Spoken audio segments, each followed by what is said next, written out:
अल्लाह का शुक्र है कि कल जो नताइज आए हमें एक्सपेक्टेशन थी कि हम जीत जाएंगे, लेकिन इलेक्शन जीत और हार का नाम है। मुझे लगता है कि जितना लोगों ने हमें प्यार दिया, लोगों ने इस कैंपेन के दौर में इज्जत दी, लोग हमारे साथ चले, मुझे लगता है कि हमारे लिए बहुत बड़ी जीत है ये। और मुझे उम्मीद है इंशाअल्लाह आने वाले वक्त में हम लोगों के साथ शाना बिशाना चलेंगे और जहाँ पे भी लोगों को हमारी ज़रूरत महसूस होगी तो इंशाअल्लाह हम उनके साथ खड़े रहेंगे। मुझे उम्मीद है कि जो नई गवर्नमेंट बन रही है ये लोगों की एक्सपेक्टेशन पे खरा उतरे, लोगों के काम करे, और जहाँ पे हमें लगेगा कि ये लोगों के काम करने में नाकाम हुई तो वहाँ पे भी हम बात करेंगे कि नहीं, यहाँ पे लोगों का काम होना चाहिए। खास करके जो नौजवान तबका इस वक्त इलेक्शन के दौर में मुझे लगता है कि हमारे साथ भी काफ़ी ज़्यादा उम्मीदों से जुड़ा था और इन लोगों को भी इस चीज़ पे ध्यान देना चाहिए। मैं लोगों का बहुत शुक्रगुजार हूँ, खास करके जिन्होंने हमारे कॉन्स्टिट्यूंसी में 27,000 वोट मुझे दिया। मैं उनका बहुत तहे दिल से शुक्रिया अदा करता हूँ, और जिन्होंने नहीं भी दिया उनके लिए भी हमेशा इम्तियाज़ शान के दरवाजे हमेशा खुले रहेंगे। और मुझे उम्मीद है कि आने वाले वक्त में हम लोगों के साथ शाना बिशाना खड़े होंगे। सर, मुकाबला काफी टफ था और आप वन मैन आर्मी की तरह खड़े रहे, क्योंकि आपकी पार्टी से लीडरान भी कैंपेन के लिए नहीं आए।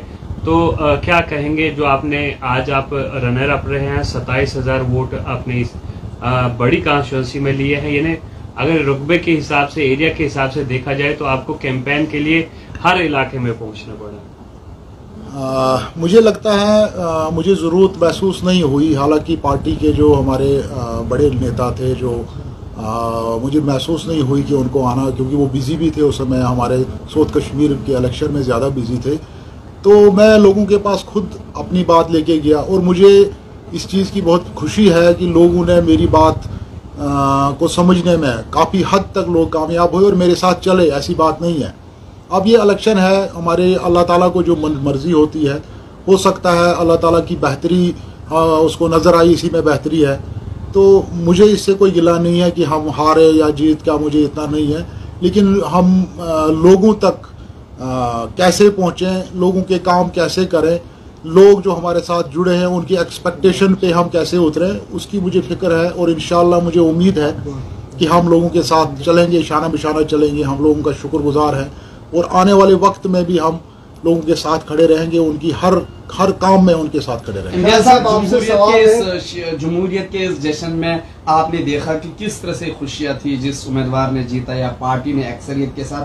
ताहम यह मरकज के ज़ैन निज़ाम खत्ता है, ये अब रियासत नहीं है। क्या उम्मीद है इस यूनियन टेरिटरी की हुकूमत से आपको रहेंगी, आवाम को रहेंगी, और क्या गुजारिशात आपकी तरफ से रहेंगी? मैंने पहले भी कहा कि ये बहुत बड़ा चैलेंज रहेगा इस हुकूमत के लिए, खास करके क्योंकि बेरोजगार इस वक्त बहुत ज़्यादा बेरोज़गार तबका है। जम्मू कश्मीर में बेरोज़गारी की एक बहुत बड़ा मुद्दा है, उस पर बात करने की ज़रूरत है। और ख़ास करके जो बच्चे जेलों में बंद हैं, ये उनके लिए क्या करेंगे? जो बिल्कुल मतलब छोटे केसों में हैं, उनको लिए ये क्या करेंगे? इनके लिए भी एक बहुत बड़ा चैलेंज रहेगा। और मुझे उम्मीद है कि ये हुकूमत अच्छा काम करेगी। सेकुलर गवर्नमेंट है और मुझे उम्मीद है कि अच्छा काम होगा।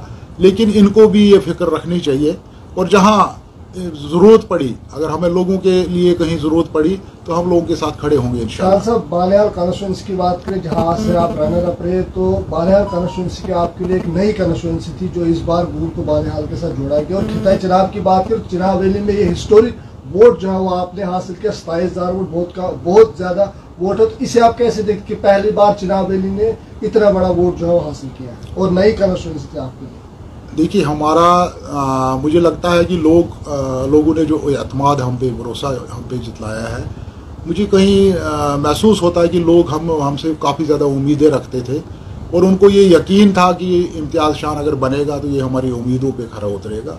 ऐसी बात नहीं, मैं इलेक्शन ज़रूर हार गया, मैं अपनी हार को तस्लीम करता हूँ, ऐसा नहीं। लेकिन फिर भी जहाँ तक लोगों का सवाल है, जिन लोगों ने मुझे वोट दिया है, जो लोग मेरे साथ चले हैं, उनके लिए हम शाना बिशाना खड़े रहेंगे। जहां तक भी हमें जाना पड़े उनके साथ खड़े रहेंगे।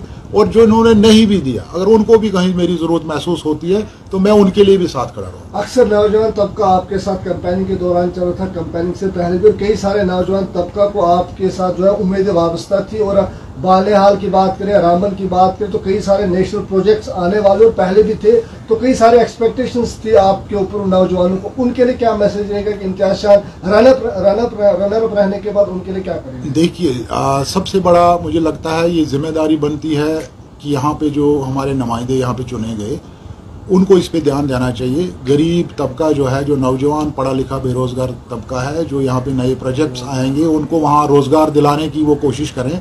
जहाँ मुझे लगेगा कि नहीं वो कहीं इसमें कोताही कर रहे हैं तो मैं अपने नौजवानों के साथ शाना बिशाना खड़ा होकर रोड पे खड़ा हो जाऊंगा उनके साथ। हम उनके लिए जंग लड़ेंगे। हम उनके लिए, अगर हम असेंबली में होते तब भी उनके लिए जंग लड़ते, हम असेंबली में बाहर रह के भी उनके लिए लड़ाई लड़ेंगे। जी जी, जिस तरह से पीपल्स डेमोक्रेटिक पार्टी है, अब 3 उम्मीदवार असेंबली में जाएंगे, आपको लग रहा है कि जो एक रुझान पीपल्स डेमोक्रेटिक पार्टी का रहा है जम्मू कश्मीर में, खास कर वादी कश्मीर में, वो रुझान कम हुआ है? कहाँ पे एक कमी थी कि इम्तियाज शान साहब या दीगर आपके साथी नहीं जीत पाए?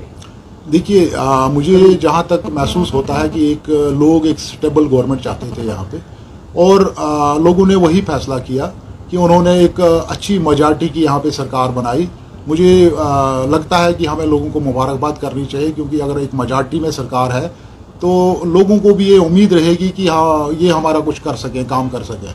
तो मुझे लगता है उसी वजह से लोगों ने फैक्चर्ड मैंडेट नहीं दिया, एक मजबूत मैंडेट दिया है, और उसके लिए लोग मुबारक के हकदार हैं।